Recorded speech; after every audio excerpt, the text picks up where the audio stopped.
بسم الله الرحمن الرحيم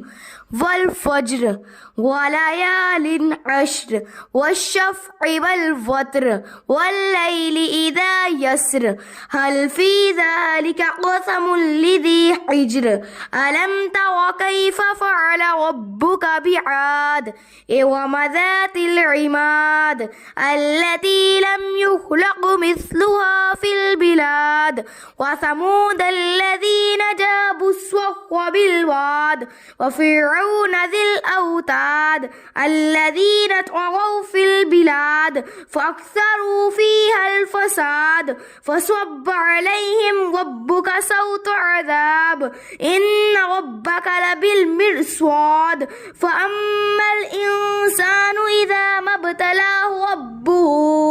ربه فأكرمه ونعمه فيقول ربي أكرمن وأما إذا ما ابتلاه فقدر عليه رزقه فيقول ربي أهانن كلا بل لا تكرمون اليتيم ولا تحاضون على طعام المسكين وتأكلون التراث أكلا لما وتحبون المال حبا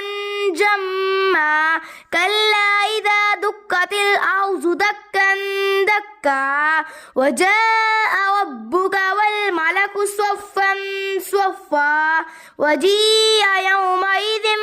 بجهنم يومئذ يتذكر الإنسان وأنى له الذكرى يقول يا ليتني قدمت لحياتي فيومئذ لا يعذب عذابه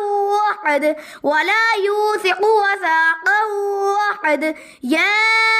أيتها النفس المطمئنة ارجعي إلى ربك راضية مرضية فادخلي في عبادي وادخلي جنتي صدق الله العظيم.